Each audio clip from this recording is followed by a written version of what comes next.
never did find the check. But I did get on one church, so now I'm okay. Okay, well, good. It's so weird not And picking up donuts, cinnamon rolls today and taking to the boys. It feels odd. It does. Yeah. I almost stopped by on my way in. Yeah. Pick them up and I'm like, oh no, they're not there Yeah. yet.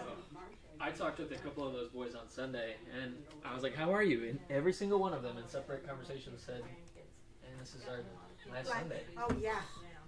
It just made me sad. Yeah. Made me sad, too. Jeffrey was like, but we get to come back one time a month.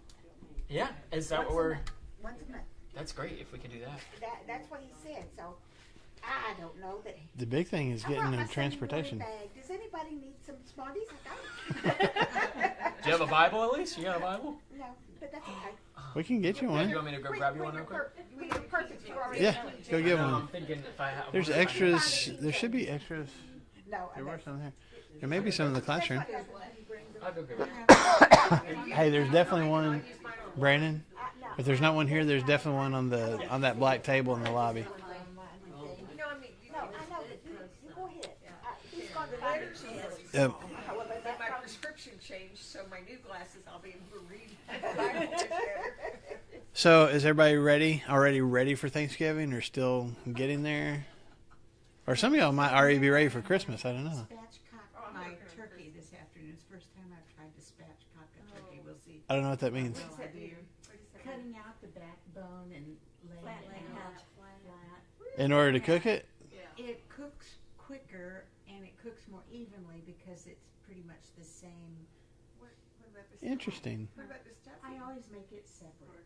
Oh, but that's the best stuffing in the world. It comes from No, no, Does- no. Okay, is there anybody in this room besides Sharon that still puts stuffing in the turkey to cook it? Do you? I thought that had kind of gone away, that people didn't do that anymore. No. That's interesting. Yeah. Oh, Earl, that's the only way he would eat stuffing. Is that right? Oh, yeah. Oh, And man. Of course, I have it, yeah.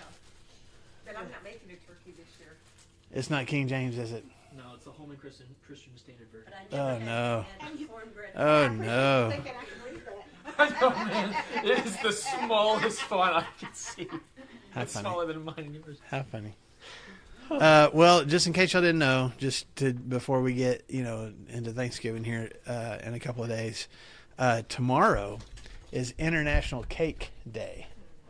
Why did we do that? So yeah. close. Now I will say there is a little bit of controversy I discovered. Oh. There's two different International Cake Days. Tomorrow is the one that we celebrate here in America. So, but apparently there's another one that started. I think it might have been in Russia or somewhere in Europe. That's on sometime in July. I want to say July 20th or something like that.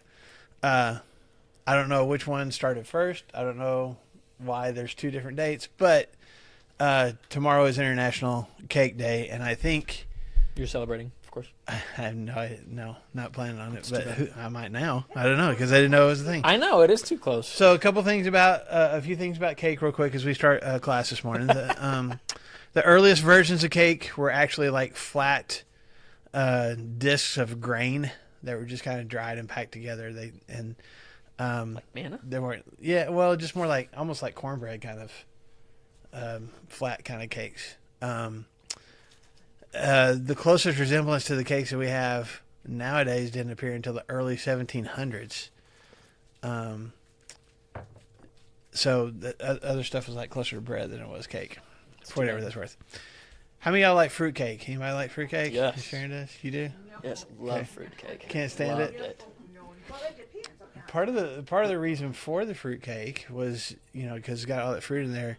Those especially if they were dried fruits, they would preserve for a while. So people would. That's why it became such a thing, especially back in the day when people didn't have access to, grocery stores and things like that. Because two things: the older that a fruitcake is, the richer the flavor becomes. That's due to the alcohol. I Well, know. right. You too. Watching my grandmother Not just just like the- Not just the cake batter itself, but when they would soak those fruits in rum or whatever, it would preserve them for longer, and then yes, the longer that It's so You know. much better like that, though. It is so much So better. maybe if you don't like fruitcake, maybe you're eating it too soon. Maybe You gotta let it ferment maybe longer. let it age a little bit. But even this fruitcake goes all the way back to even during the Roman Empire. There was a version of fruitcake that Roman soldiers would take with them because it could stay good so long. And What a they would treat use it. in Yeah. the middle of a siege. Yeah. The first. Yeah, I'll go to battle. Who you want me to fight? The first tiered wedding cake was made in 1858 for Queen Victoria's eldest daughter, who was also named Victoria. So we never had tiered wedding cake until 1858. And then also Queen Victoria's own wedding cake was 3 yards wide and weighed 300 pounds. But it was just one level. So it was her daughter. Was that had one of the those first like tiered wedding invite cake. like the whole city kind of thing? At least the royalty, I'm sure. Yeah. Yeah. She was also the first person to use pure white icing on her wedding cake. For whatever that's worth. Interesting. Yeah. Okay. Just to give us a picture of where we're at least in the U.S. The U.S. cake market generated approximately $11.5 billion in revenue in 2022. Yeah. And that's expected to go up to $13 billion by 2030. Is that like the ones you buy at the grocery store as well as? It didn't. I think so. I think like the cake mixes and stuff like that. Right. That's what I'm thinking. I think so. In 2023, the average U.S. household spent $67 on cakes and cupcakes If you have, for the year. No. I don't like cake very much, but for like kids' birthday parties and stuff, Yeah. I think that's Yeah, probably exactly. the right- So yeah, Oh, the nothing but cakes. Oh yeah. Those are from You heaven. get a 12 pack of Buntinis. You can get to $67 pretty quick, man. That's right. German chocolate cake. Okay. Is not actually from Germany. Did y'all know this? Liar. It was invented in 1852 by a baker in America whose name was Samuel German. Oh, It really was. well, let's see. Buffalo wings. Yeah. Yeah. He created this dark baking chocolate in 1852. And then 100 years later, there was, it started appearing in like cookbooks and stuff as Germans, like apostrophe S, German's chocolate cake. And then eventually we dropped the apostrophe S and it's just German chocolate cake. Interesting. It's not from Germany. And Just he so had you know. access to coconut and Maybe so, I guess. Yeah, I don't know. World record for the largest number of candles on a birthday cake was set in 2016 20,000. by Ashrita Furman and the Sri Chinmoy Center Yeah. in New York. Oh. 72,585 candles were lit on one cake. It was created to celebrate the birthday of this meditation teacher, Sri Chinmoy, on his 85th birthday. But that's the world record. You would have to 72,585 candles. You have to get like a flamethrower or something. How would you? I struggle getting all of the candles just like. This is like 100 people showed up, so everybody took turns. You've got these 1,000. You've got these 1,000. I don't know. You don't eat the cake after that. It's cooked. Yeah. It is Yeah. burned.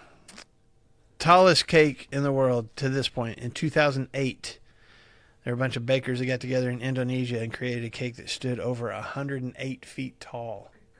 There's pictures of it. They had a crane to put the top layers on it. Okay. Did anybody, when you got married, first of all, did you have a wedding cake? Second of all, did you keep like the top tier of it or piece of it or whatever? Did you eat it a year later? Yeah, disgusting. No, we tried. Yeah. We got it out. Yeah. Why do we do that? What? Because it's good luck, man. You hold on to yuck. the top of your wedding It's cake yuck. and then you eat it a year later and you're I going don't to need have a yuck. blessed I need marriage. Jesus. That's what I need. Well, maybe you should have eaten a wedding cake. I don't know. I did, and it was yuck. One of the world's oldest preserved wedding cakes was baked in 1898 in England. It is still on display in a museum. How? It's on a display in a museum in England. Its only physical damage is a crack from a bomb blast during World War II. But how? Isn't that crazy? Well, How? It's actually not a cake. It's rum with a little bit of flour in it. Oh yeah. So it stays. It's something like that. Something that's God, really I was really like, You can yeah, you can for see sure. pictures of it. It's on display. So My daughter made a cake for a competition, probably, you see, it was probably 6 kids ago. Mhm. You know, so that would have been maybe 12, 15 years ago. uh-huh. And she still has it up on top of the The cake is still there. the cake's still there. Yeah. Okay. It's just the icing. How? is so Yeah. hard. How? No, she got 3rd place. Okay. Yeah. Well, that's good. But the cake is still on display in her On house. display. Okay, last one. Most expensive cake ever made was worth $75 million. It was covered in over 4,000 diamonds and created by a British designer for a luxury showcase. I think Or it is was it just just for for- I think it was just for a display kind of thing. Yeah. Yeah. Yeah, but to put all the diamonds and to get them off and stuff. Yeah. I'm like, ooh, $75 million for a cake. So there you go. cool. So Good job. as you're preparing for Thanksgiving, enjoy For some cake. International or at least National Cake Day tomorrow. And tomorrow, Celebrate Christmas lights. accordingly. Huh? And then you can turn your Christmas lights on. After Thanksgiving, yeah. You said on Friday. Friday. Yeah. Oh I'm yeah. telling But you I that I know why you couldn't get it done. That was God telling you, do not put those up before Christmas. That's what he. They That's were what he up. said. That's what he said. That's God. they were up, they were not on. I just wanted to make sure that they worked. And then but it's all fixed now. Everything's fine. If you just flip that light switch. That I didn't know existed. Didn't even know it was there. I'm flipping every switch that I could find in the house. I did not know that was there. So Hard to flip something you don't even know exists. yeah, I Makes wouldn't. sense. Who knew? Well, the question is who flipped it the other way? It would probably Uh-huh. right. Would've So, it's a little closet in our garage.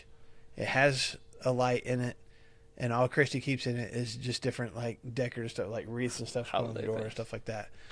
Not even holiday stuff, just seasonal kind of stuff for the flower beds and front door. And so I'm sure at one point she was in there because it's 2 switches. It's a 2-switch plate, Just flip both of them off. So this was Christy's fault. Totally.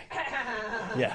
No. Telling you Tag Christy Yeah, in you the can tell I comments. said that. Christy Brown, it's your fault. That is not what I said, but you can tell her. I mean, I'm saying that's the only explanation for it because I don't ever go in that closet unless I could have been the one. She's like, "Can you shut that closet door?" And I could have. I mean, it could have been me. I don't know because I didn't know that switch did anything. It's the same thing at Christmas Lampoon. Yeah, Christmas Vacation. I know. There was a switch. Yep. I know. Seriously, I was Which is what you literally guys were saying. Clark Griswold. I know. I couldn't figure it out. When you were showing that video on Sunday, Lindsay was like, "That is exactly like Clark Griswold." I mean, it's like you couldn't have staged it better. So funny. So funny. Yep.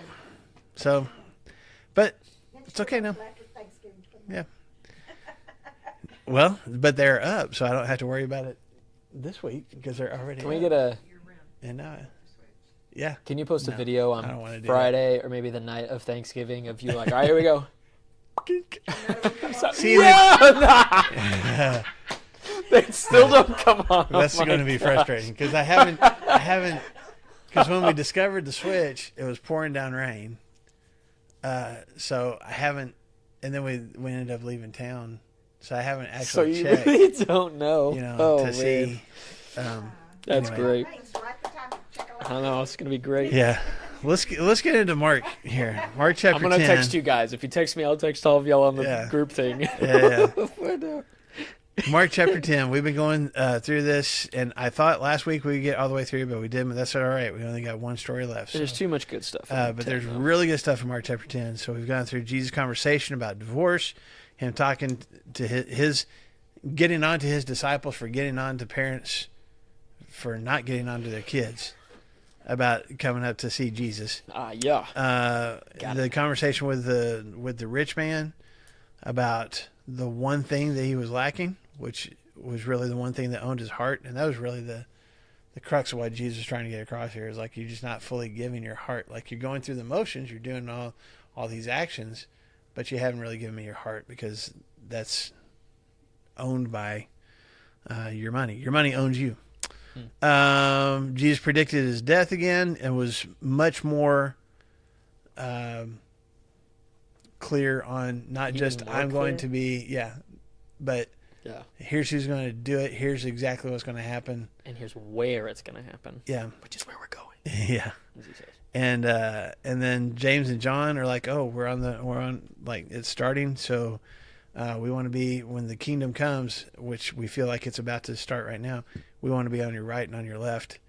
And so Jesus, this is where we were last week. Jesus telling them about the cup that they're going to have to drink and the baptism they're going to have to experience, and can they do that? And they're like, yeah. And he's like, yeah, I don't think you fully know. You will, though. What it is you're talking about. And then the very last part of what we talked about last week was just the disciples' reaction to James and John's request, and Jesus kind of getting on to all of them about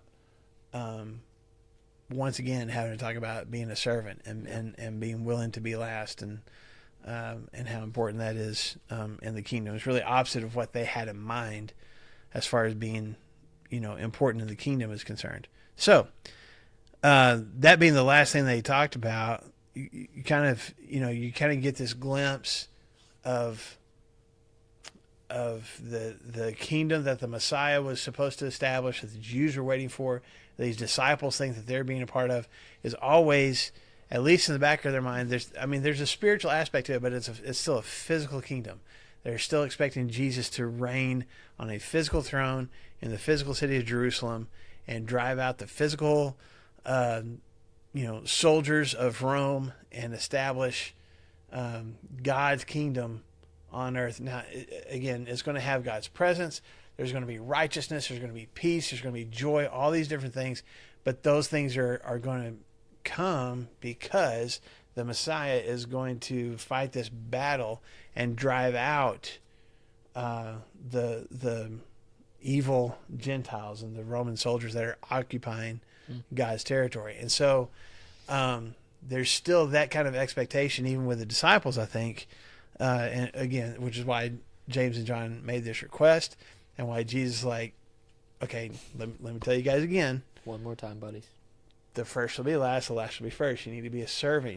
You need to try to. There's an inverted concept of a kingdom. You need to try to go further down to be raised up. But he's also, as we also have mentioned, he's come across the Jordan River. He's east of the city of Jerusalem, but Jerusalem is where he's headed. And so this next place that he comes to is Jericho, okay, which was famous in the Old Testament.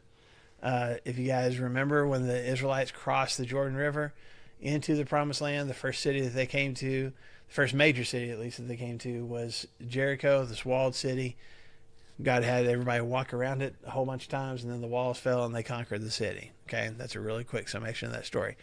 So here we are 1,500-ish years later, and Jesus has crossed the Jordan River and has come to Jericho on his way to Jerusalem. Okay, verse 46. Everybody ready? Verse 46. Then they came to Jericho as Jesus and his disciples, together with a large crowd, were leaving the city. A blind man, Bartimaeus, that is, the son of Timaeus, was sitting by the roadside begging. And when he heard that it was Jesus of Nazareth, he began to shout, "Jesus, son of David, have mercy on me." And many rebuked him and told him to be quiet. But he shouted all the more, "Son of David, have mercy on me." Jesus stopped and said, "Call him." And so they called to the blind man, "Cheer up, on your feet, he's calling you." Throwing his cloak aside, he jumped to his feet and came to Jesus. "What do you want me to do for you?" Jesus asked him. The blind man said, "Rabbi, I want to see." "Go," said Jesus, "your faith has healed you." And immediately he received his sight and followed Jesus along the road. Okay, so I don't know. There's a lot of good stuff here. Where do you want to start? There's a lot. Okay, What do Jericho. you want to pull out? Jericho. They've repaired the city since 1,500 years ago. Yes, in the wall. Yeah, So the wall is there and everything. It's which is also in the Old Testament, by the way. Yes, Side note, since yes. you mentioned it. Like that's in the very beginning. there but- was there was a curse that Joshua put on it. It was like whoever rebuilds a city is going to cost him. Whoever rebuilds a foundation is going to cost him one son, and rebuilds a wall is going to cost him his other son. And then when you get into 2 Kings, there's a dude that rebuilds Jericho, and That happens. his son died when they laid the foundation of the city, and his other son died when they built the walls. So, for whatever that's worth. Yes, they called it in that time the City of Roses. It was just like a really nice city and everything. But we don't spend very much time here because it says they came to Jericho and as they were leaving Jericho. That's what mine says. So remember, Jesus is meandering on his way up. Yes. Yeah, it's from Jericho to Jerusalem is like a 2,000-foot. So he's on. It's an he's 18-mile on his journey, way. 2,000 feet up, Uh-huh. 2,500 And feet up. as we were talking about, after some of these miracles and everything that he's done, he's amassed this following. His disciples are there, but then this crowd is following behind him.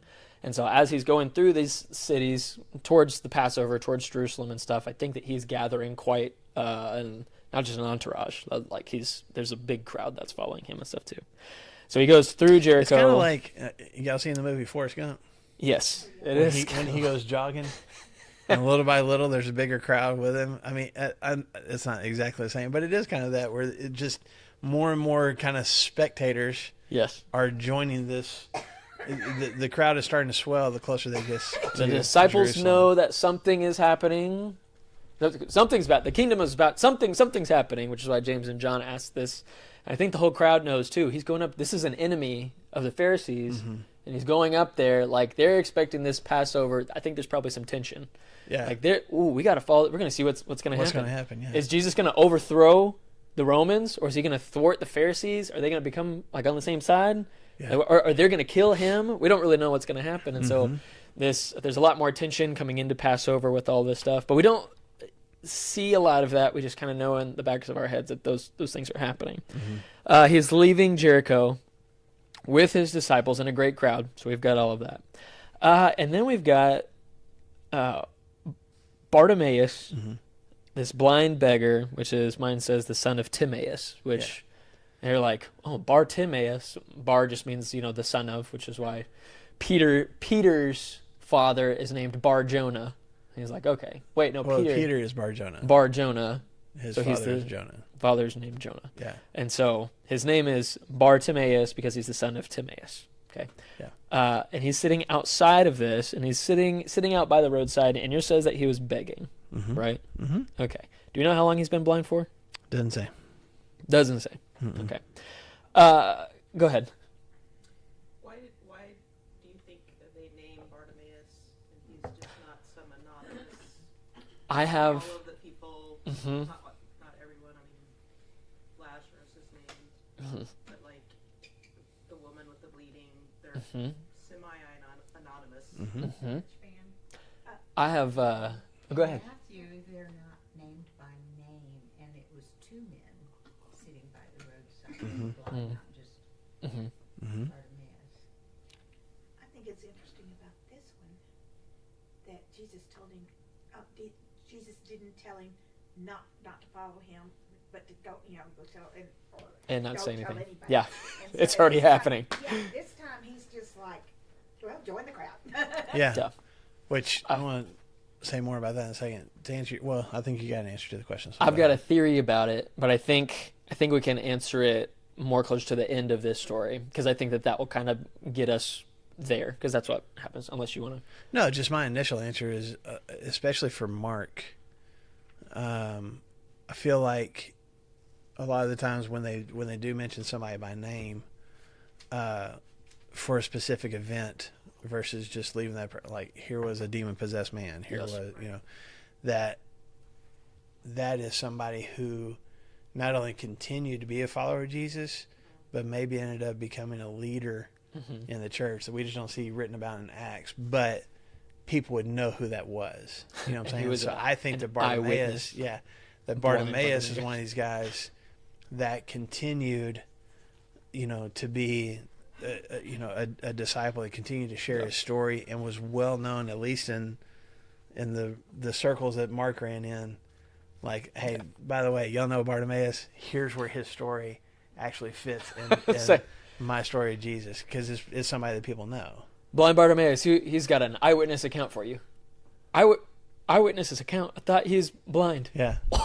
Do I have a story for you? But it would be like, a leader in the church. Maybe he's a deacon in one of the churches in Antioch or something. You know what I'm saying? Like, there's something that there's some reason that he's known and that people go, oh, I know him. Oh, okay. All right. This fits.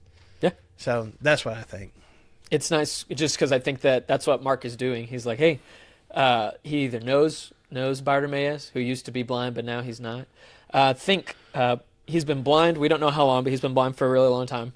And then some of the first things that he witnesses are the triumphal entry, and then Jesus being like, he could have been at the at the courts and stuff as they're denouncing Jesus and sentencing him to death, and the crucifixion, and then possibly the resurrection and all of that. Like, what a couple first things to see. And so to have this guy, hey, it's this guy, and he's a son of this guy, and he's blind.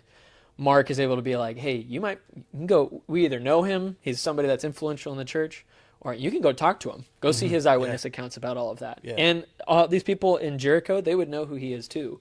So go and talk to them and see if remember, that's what Mark is trying to tell us from the very beginning. Don't just take it from me.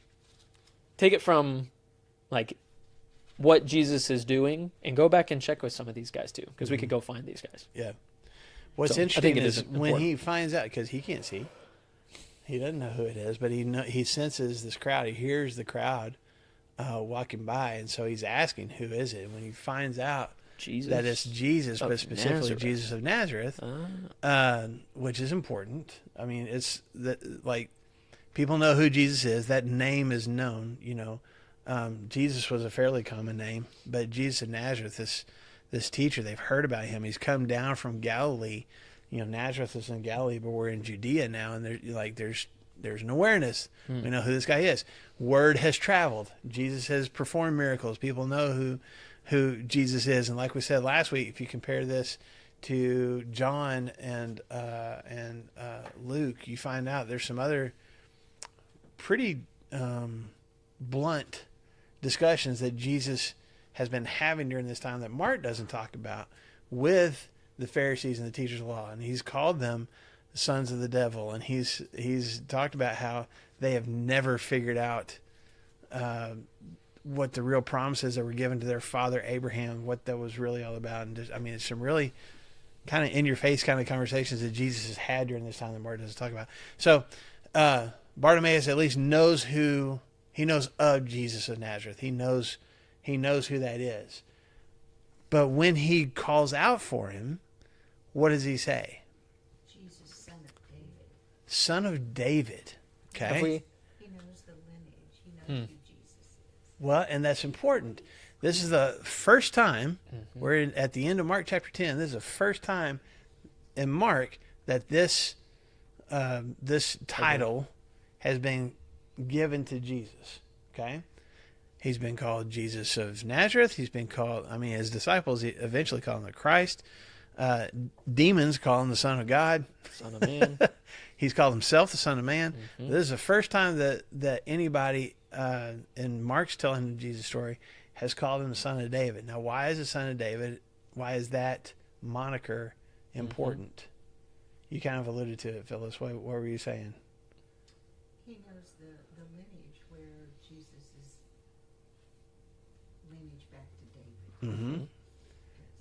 Why would he know that? He must have studied in the Jewish faith a long time. Maybe he was, a leader in the church. Maybe he had studied that. Maybe, I don't know. Well, Maybe that's why he was blind. He studied in the dark by candlelight too much. Yeah. But they didn't have Braille back then. So. That's right.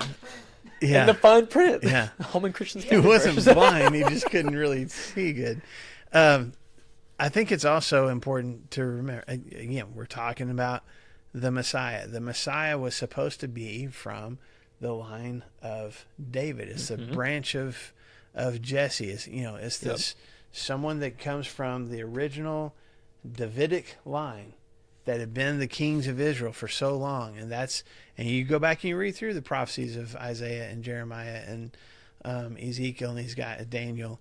These guys talked about this shoot, this branch is going to come up from Bethlehem, from the line of David, from the son of Jesse. Like, that's what they were expecting. But even from Genesis, at the end of Genesis 2, talking about how he's coming from the line of Judah and all, like, this is, the tree goes all the way down, up, all the way up, right? Anyway, coming down. All whatever. the way there. So Yes. this is a huge proclamation from blind Bartimaeus. Also, there were people, I mean, this is one of the things that people try to discredit Jesus with. Even people in his own hometown were like, okay, but the Messiah, nobody knows who, like, he's going to come from the line of David. We know his parents. We know his family. Like, not knowing that they could trace him all the way back to the line of David. Which is what Luke does intentionally. Yeah. So if you remember all the way back, however many weeks ago, when we talked about Peter's confession, when Jesus says, "Who do you say that I am?" And Peter says, "You are the Christ. You are the Messiah." And what a huge statement that was for Peter to say, "I believe that you are the one that has been prophesied about for hundreds and hundreds of years. I think that you're him." Bartimaeus is basically saying the same thing as he's crying out for Jesus. Jesus, son of David. He doesn't call him Jesus. He knows it's Jesus Nazareth, but he doesn't call him that. He calls him Jesus, son of David. Jesus, Messiah. Jesus, chosen one. That would be the same thing that he's calling out. He is saying, this is the king. He's making a proclamation. And I'm calling out to the king, and I'm asking the king for help, but I'm also, declaring that I believe that's who you are. Yes, ma'am. Well, wasn't that a custom of the Jewish religion that they knew their linkage? If they could, yeah. Track of it? Yeah. That would So, increase your pedigree if, I came from, these so they did pictures not and know something like that. Jesus was descendant of David? Some people didn't. I mean, like, I don't know Brandon's whole family history. Like, it's not that everybody, like, you might know your own, but not everybody could.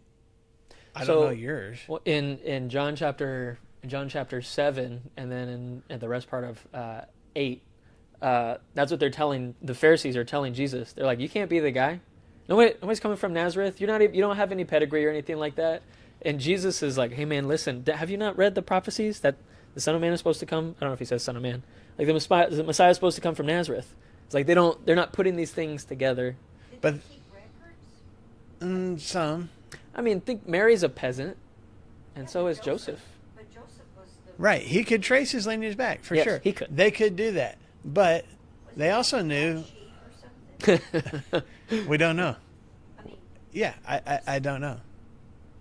Or just the hardness of these guys' hearts. It's like, okay, so, oh wait, Jesus is from Nazareth? He's from the line of David? No, not like, there could be a denial too. But you go all the way back. I mean, Matthew brings this up. And Luke as well, but where was Jesus born? Bethlehem. Bethlehem, okay? The city of David. So there's two cities that were known as City of David. Bethlehem, which was his hometown where he grew up, and Jerusalem, which was the city that he conquered and made his capital city. Both of those were referred to at different times in the Old Testament as the city of David. So when you read these prophecies that talk about how the city of David, the Messiah is going to come from the city of David, the Jewish people were like, well, he's either going to come from Bethlehem or Jerusalem, one of the two, whoever this Messiah is. But where did Jesus come from? What, Nazareth? He's Jesus of Nazareth. That's where he What? grew up. Now, they didn't know his. No, that's why I'm answering your question. They didn't know his 2 years of life before he got to his Nazareth. flight to Egypt. There's like, he's from Nazareth, so it can't be him. But wait, we can trace his lineage back. Doesn't matter. It doesn't fit. But he's from a royal line, and I mean, this is how. Just in Jesus' day, this is even how confusing it got. Herod, that we've talked about multiple times, and his descendants that were also called Herod Philip, Herod Antipas, they all had the name Herod. But Herod the Great was not even Jewish, but he was the king of the Jews. But he got the job because he was friends with Caesar. He had grown up with one of the Roman emperors, and they gave him the job of being the king of Judea. They set him up as the king of Judea, and he kind of took on Judaism and kind of went through some rituals and made himself Jewish, but he wasn't. But he was going to be. But he was now the king of the Jews. And when you see the Herodians mentioned in Scripture, we've seen them in the Book of Mark that they were kind of enemies with Jesus. They were trying to promote not necessarily Herod himself, but one of his descendants, saying like his son or his grandson is really the Messiah. And there would be these Pharisees going, can't be, because they can't trace their line back to David. And they're like, yeah, but they're the king of Judea. And that's, what I'm saying? Like there was all this argument about who the Messiah was and where his lineage, what his lineage was and where he's going to come from. And all these different people have all these different opinions. And here's the blind guy. That's what's so important to me about this. Yeah. Here's the blind guy going, I can't physically see you, but I know who you are. I believe you are the Messiah, son of David. Son of David, please help me. And the testimony in the question. When he's asking for mercy, when he's asking for help, but he's also calling Jesus the Messiah, is really powerful. He would have no other way. I mean, you talk about blind faith. This is truly blind faith. He's heard about the miracles and maybe heard about some of the things that Jesus has been teaching, but he hasn't seen it, but yet he still believes it. In this time, did the common Jewish person, like just men on the street type people, did they actually study the Torah and all that stuff, or did they rely on their rabbi to tell them what it said? Yes and yes. Yes, they would have almost in Jesus' time. Almost all your Jewish kids, at least the males. Well, the females would get Torah education. They would learn the first 5 books of the Bible for sure. But yeah, all your Jewish males up until probably age 12 would have pretty good knowledge of at least Old Testament and then some of the other laws that have been kind of added to help, amplify the law at that time. But like all of our faiths, I mean, especially for them, they would have to rely on these rabbis to impart that knowledge to them and to read the Torah and to, they're not carrying around their little copies of Deuteronomy and stuff like that. They would have to have been educated by somebody. I'm saying that even just the different rituals, they had some knowledge of that. There would be some stuff they had to ask the rabbis about, or rabbis had to teach them about. But it would be, they knew the 18 prayers that they were supposed to say every day. They knew the different times of prayer and the different scriptures they were supposed to quote and things like that. They would have all that down. A lot of their questions for rabbis is really everyday life kind of stuff. If there's a law, I mean, I'll just, mold in my house. Yeah. Well, or just, Sabbath stuff. Like, well, I don't want to break the Sabbath. Can I do this? And the rabbi would have to tell them. The marriage law, like, can I divorce my wife for this reason? Well, those are discussions that they would have with their rabbi, and different rabbis that have different opinions.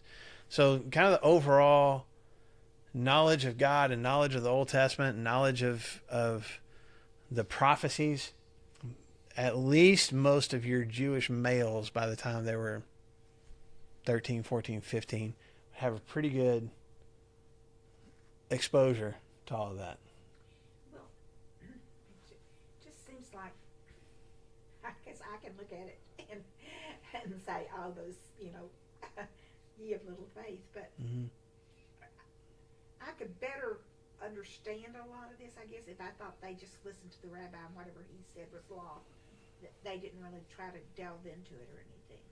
I think some people, this is why you had the following that you had with Jesus, that some people did try to delve into it. But there was also, to your point, there had been this conditioning of the people by this point that your rabbi they were the experts in the law. They were the teachers of the law. They had knowledge.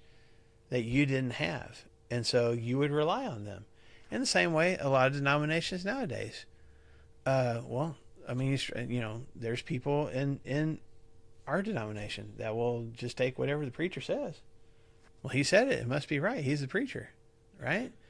There's other denominations. Whatever the priest says is what we go with. Well, that's not what Scripture says. Yeah, but my priest said it. So it's not just a thing back then.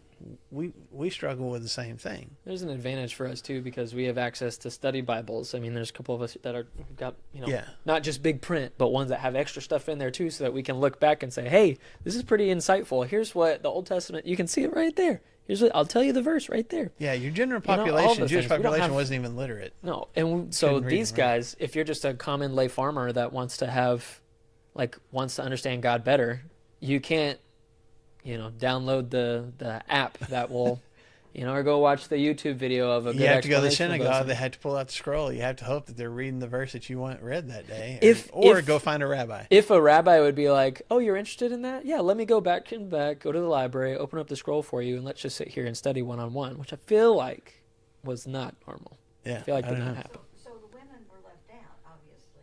For the most part. So if they had a question, what'd they do? Ask their husbands. If they don't have a husband, though, I mean, If they didn't have a husband, They either ask their father, whoever, because they they're didn't have a father. Let's say they didn't have anybody. they would ask the have to. rabbi. They'd be sitting in church. So they're not allowed. They would not be allowed to go to the rabbi. Is what I'm asking. They could, but under certain conditions. Probably have to be some other family member or something with them. They would But also ask other women who had husbands and say, "Can you ask your husband what I should do about that?" I mean, there's a lot of different ways that they went about it. Yeah, and in this crowd that's following Jesus, is there women?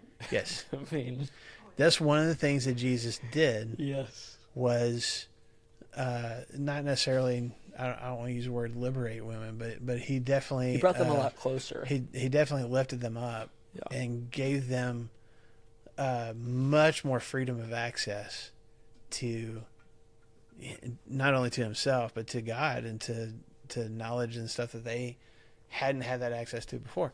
This is why, when we read the story of Mary and Martha in Luke chapter 10, it just seems like, Martha's a busybody and Mary's not, and Martha's, Martha's just mad because she's having to do all the work herself. And that's not really all of it, because it says that Mary is at Jesus' feet listening to him. Well, that wasn't. No. Women were supposed to do that. Mary that was should such be a social faux pas that she shouldn't even be there.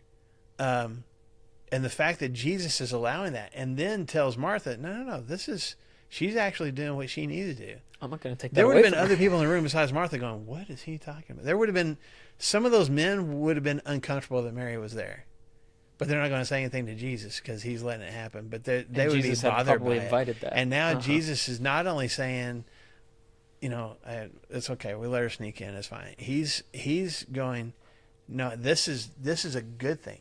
This is what God wants to happen. And there's men in the room going, no, it's not. This is a man's religion. It was a problem. So, yeah, when you see these women, there were women that would follow, obviously, to cook meals and provide, even financial support and things like that. Go to the store for them or market or whatever. There were a lot of women that did that, and we see those women just kind of mentioned, sprinkled here and there throughout Scripture. But in this crowd that was following, there had to have been women too, and that was a new thing. That was a revolutionary thing back in this time. Not saying that's how it should have been. It's how it was. So it's really the fact that Jesus elevated the status of women in his ministry, and the status of the poor, the rejects, the tax collectors, all these kind of people that were the outcasts, and Jesus welcomed them in. And not just said, okay, y'all can be here, but sit at the back, or y'all sit over here on the side and be quiet. They were central. Matthew was one of the apostles, a tax collector. How does that happen? That's kind of one of the remarkable character traits of Jesus' whole ministry. That was a long answer to your question. I'm sorry. Doesn't it say that in his kingdom there will be neither Jew nor Gentile, male or female? That's what Paul says. slave or servant?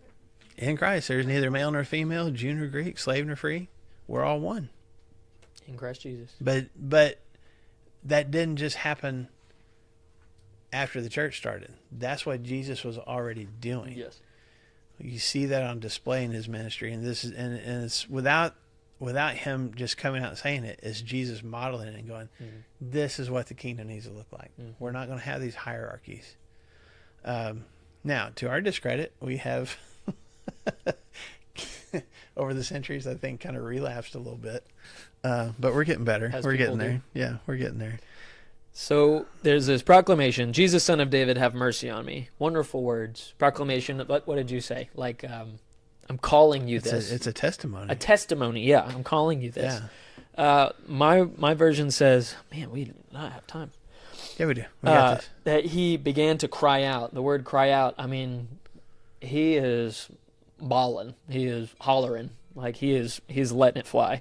And as Jesus is walking and people are trying to give Jesus, he's walking in front of them and everything, like, hey, let's be respectful and stuff. And then blind Bartimaeus is shouting at him from the side, still sitting in his spot, shouting at him, Jesus, Son of David, have mercy on him.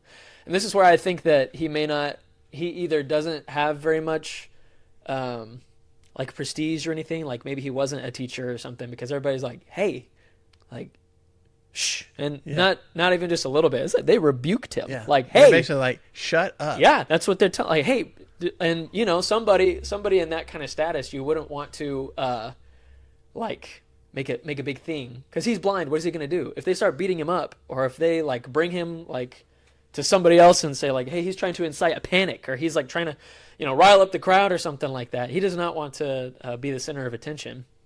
But there's even though he's blind, there's an understanding of who Jesus is. He's like, I will not be silenced. I will not, like, I'm not going to be quiet right now. What does he have to lose? Like, he's blind and he's begging for his life. Like, there's a guy that heals the blind and brings in people that shouldn't be brought in. I'm hollering. Well, and Scripture says he doubled down. They're like, hey, be quiet. He's like, oh, really? And then he shouts even louder. Like, he shouts all the more. Son of Just David, keep saying it over and over. have mercy on me. Himself made you an outcast, didn't it? Because when he healed the blind man at the temple, and they were like, Who was the one that sinned? Yeah. First, Yeah, it was his fault. Something had happened. Yeah, and whether he was kicked by a mule or something like that, or if he'd been blind from birth, we don't really know. But he's begging, and they're like, "Shh, man, stop doing this." So he understands his deep need for who Jesus is. Son of Man, have mercy on me. He knows that Jesus can do something for him, and so he understands this. We're talking about having faith like a child. This is what my kids do whenever I'm talking, and I try not to do it, but this is my humanness. I'm on Sunday mornings, like I'm talking with each of you guys, lots of different people, new visitors and stuff like that. My kids are like, Dad, hey, Dad. Like Raina, my son, is like jumping up and down as I'm talking with the visitor, and in my heart, I'm like, baby girl, just give me a second. I'm talking with them and stuff, but they're like, I need candy. Come on. Or like, can I go to the bathroom? I'm like, I don't know, buddy. You're 7. Like, I think you can go. Like, I think just you know where it is. Like, Dad. They will not be silenced and stuff. And it's this faith like a child that he's got. Like, I know exactly what I want, and I know who can give it to me. And so, Son of David, have mercy on me. Have mercy on me. And as the crowd, just like the disciples did with the kids, are like, dude, stop. Don't bother the teacher. Jesus looks. He doesn't rebuke him. Jesus stopped, and they said, call him. And so I don't know how far away he got, but they called the blind man, and I've always thought that their response is weird. Take heart, get up, he's calling you. Instead of rebuking him and telling him to be quiet, he's like, I guess you got what you want, buddy. Now you get to go see Jesus. Like, I feel like it's more excitement. I think it's more like, you think hey, so? Shut up. And then Jesus is like, hey, actually really? wants to see you. Yeah, I've always read it the opposite of like, man, all right, take heart. I guess you like get what you want. I don't know. I feel like it's just totally flip. Are you talking about the blind man himself? Or No, the crowd. No, the crowd. I'm like telling him to shut up and be quiet, and then they're like, well, now you've done it. Now you Yeah, really got yeah, his you're in attention, man. Now, see what's No, gonna because happen. I mean, here in the NIV it says, cheer up. Like they're Yes, like mine excited says, for him. So. take heart, get up. Yeah, He's yeah. calling you. Which, Yeah. great. If they can flip it off that much, that's Yeah. great. And his reaction is wonderful. Throwing off his cloak, he sprang up and came to Jesus, which is significant. How's he going to find his cloak? Well, he's got it wrapped around him, I'm sure. So, because that's where But- you would hide your money. But and he stuff, threw too. it. He threw it off. Oh, how's he gonna know which one's his? Yeah, this if It's gonna make him see. oh exactly. There's no thought. Yeah, well at least You if you're could bring him a blind- random cloak and go, "This is your cloak," and he's like, "Oh, that's okay, awesome." great. Yeah, if you're blind, my assumption here, especially in that time, is that unless you've got somebody that's watching after you and making sure like that you're provided for and all Yeah. that, he throws off his cloak. He's got to find it again. But I think it's more. I'm not disagreeing with you. I think it's more like the cloak is that's. It would also hold all of his possessions, like whatever he had in this world. The money that he's receiving from people, he's got like some kind of popular, just something, his cup, like whatever he had, All those things are is there. all represented of that. And so symbolically, he's Yes. chunking all of that. I don't need any of these things because he's got Yeah. the one thing that I need. And if that's the faith of like, if I know that he's the Son of Man and that he really is going to have And mercy he's on me, calling me. I'll shed all that darkness off and I'll go right to him. And so it says he sprang up like he's jumping. He is blind and he's running and bounding towards like, hey, whoa, what? There's a rock Yeah, there. there's There's a people, tree like, there. trying to steer him. Go this way, buddy. But that's the faith like a child that I keep coming to of like he got what he wanted. He comes to Jesus. And then Jesus asking obvious questions again. He says, what do you want me to do for you? But let me give Jesus a little bit of credit here. Because what is he asking for before Jesus calls him? Jesus, son of David, do what? Mercy. Have mercy. What does that mean? What does it mean to have mercy on somebody? Compassion? Okay. Give If me a what I judge has mercy on someone in his court, what is he doing? Leniency. I am give not me what I don't giving you. deserve. I'm not giving you what you deserve. I'm giving you what you don't deserve. Mm-hmm. So, if people are blind because of their sin, they're receiving the punishment for whatever it is that they did. In their eyes. What is he asking for? Compassion, forgiveness. Yeah. Whatever it is that is in my life that is causing me to experience this blindness, I want freedom from it. I feel like I'm being punished by God. And maybe he's even been told, rightfully so, you know what you did, or whatever. He's been convinced by himself and probably by other people, this is God punishing you, and he's tired of the punishment. And just saying, Jesus, I want free, whatever that looks like, I want freedom from this punishment. So I think that's why Jesus asks a more direct question. Okay, Ask me I'm going what to you give need. you mercy. I'm going to bless you. I'm going to have compassion on you. What exactly do you want me to do? And I think that's important. If he was blind because they generally perceived that as he had really sinned, he'd done something really bad to be blind, why didn't he ask for forgiveness instead of his son? That I'm saying, I think the calling out for Towards mercy Jesus. is his asking for forgiveness, and then Jesus is going, Tell me what you need, buddy. yeah, it's almost as if Jesus, like, think about the paralyzed man back in chapter 2. What's the first thing that Jesus did when they lowered the guy from the ceiling? What's the first thing that Jesus said to him? Do you remember? Not get up. What's the first thing he said? Oh, there's a pop quiz. I didn't realize it was going to be a pop quiz. Sorry. The first thing, when they your sins are forgiven. That's the first thing he did, was met that need. Then he's like, okay, now I'm going to meet this physical needs you have.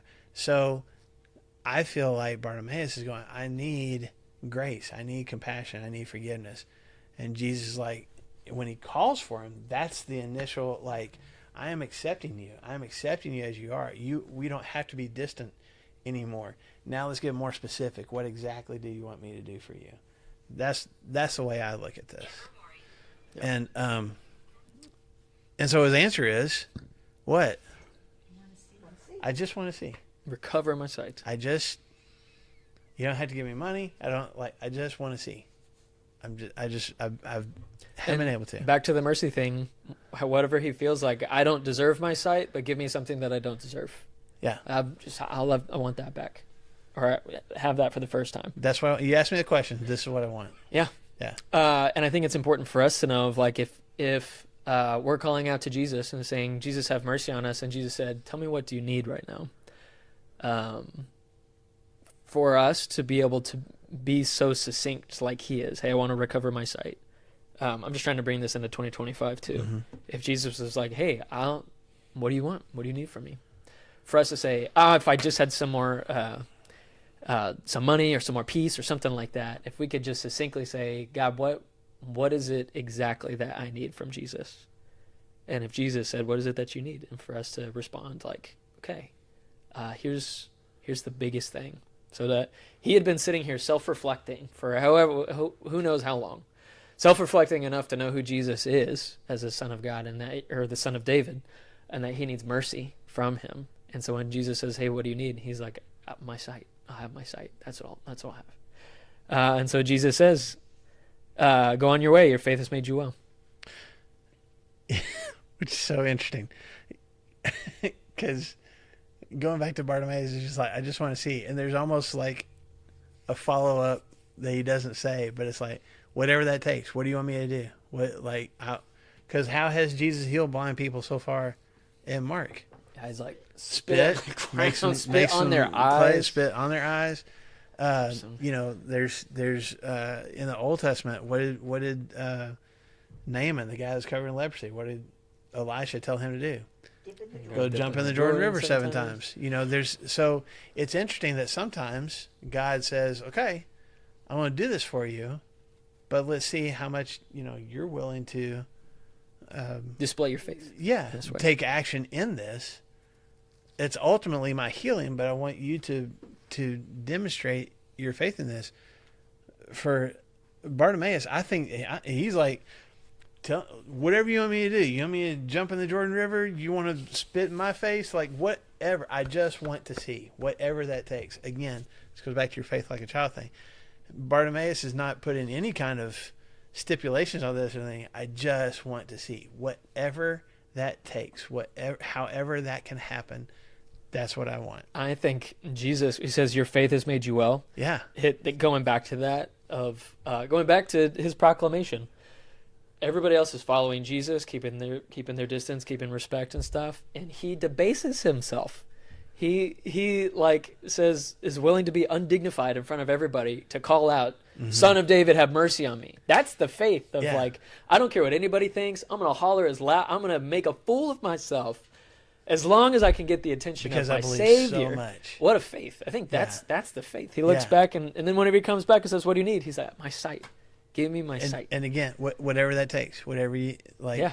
I've heard what you've done for other blind people. Do that for me, or have me do something else. I don't care. I really want to see. Yep. It says Jesus had compassion on him and touched his eyes, and he received his sight. Okay. Which I don't think that contradicts Scripture. I think, again, whether Jesus touched him, whether Jesus just spoke, whatever it was, however it happened, Jesus is...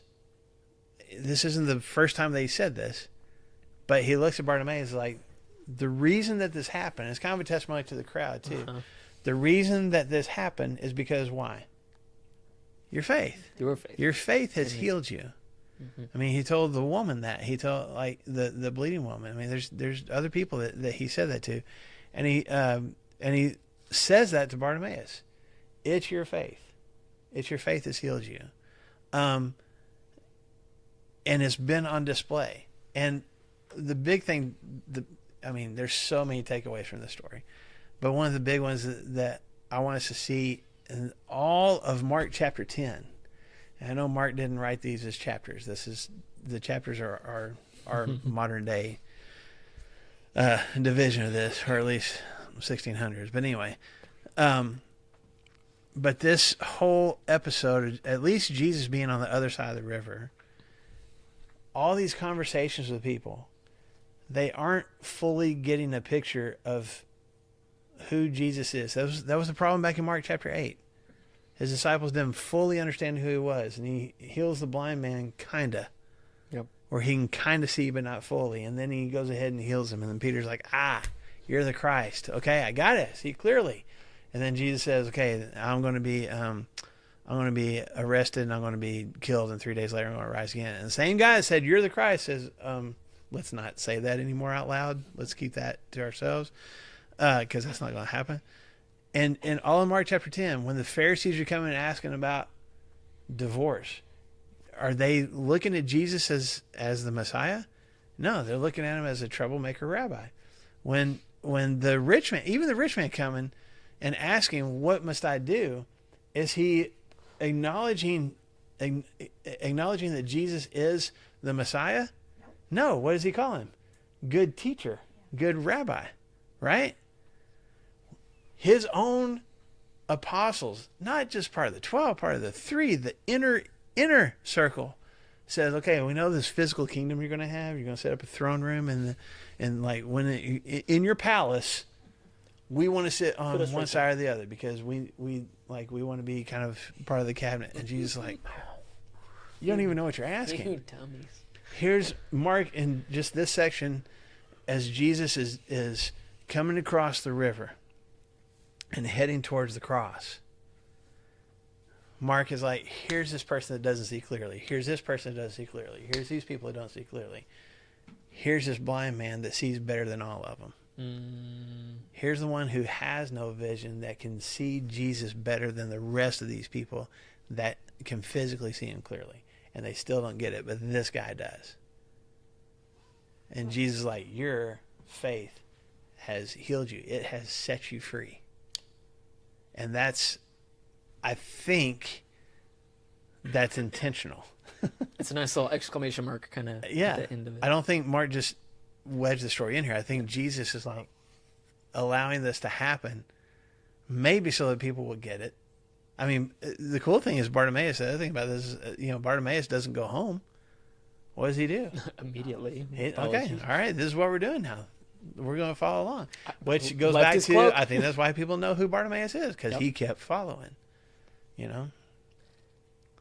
the opposite of the rich young ruler, though, because he and others came to Jesus asking, like, what must I do? Mm-hmm. And in this one, he knows Jesus is going to do it. It's not him. And he just says, have mercy on me. That's it. Yeah.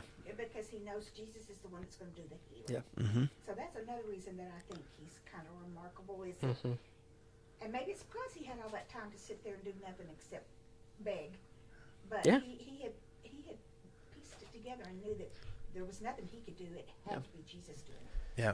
I read, as we finish up, I read this quote from Helen Keller, actually, in a commentary talking about all this. And somebody came up to her and asked her, man, isn't it just so terrible that you can't see? Isn't it just so terrible? And she responded, it's better to be blind and to see with your heart than to have 2 good eyes and see nothing at all. And so we can think about how blessed that we are, that we've got our health in different capacities, that we've got access to Scripture in a way that we never have in the history of all that. And we've got all these blessings, and we have plans for Thanksgiving, people coming in, homes that heat us and warm us and all that stuff. And we can still miss it. We have all of this good blessing and still miss the faith or the face of Jesus in the middle of all of it. Mm-hmm. And we look at people that are blind or have some impediments and say, oh man, bless their hearts. And they may actually see more than we do. Yep. So that's Bartimaeus' testimony. Woo! Let's go, Bartimaeus. Yeah. It's a good It's testimony just for Bartimaeus us. now, by the way. It's not blind Bartimaeus. Yeah, it's not just blind Bartimaeus anymore. It's Bartimaeus. So, yeah, that's an awesome story to end on this week. We'll pick up next Tuesday, where Jesus actually gets to Jerusalem and what happens in that whole thing. So, starting with chapter 11, in case y'all don't know, which is kind of interesting that we're doing this going into the Christmas season. Yeah. I don't think that was intentional, but here we go. But starting with chapter 11 is basically describing the last week of Jesus' life before the crucifixion. So What are the odds that we finish Mark around Easter? That would be cool. I'm just telling you. We can make it happen with it. I mean, we can We could time it out, right? Right? even if we're getting close and like, oh no, we still got more time. We can drag this out. Anyway, hope all of you have a good Thanksgiving. Those of y'all watching online, hope you have a good Thanksgiving too. Hope y'all take a minute in between all the cooking and visiting to actually take a minute and say, God, thank you for all the blessings that you've given. So y'all have a good week. We'll see you next Tuesday.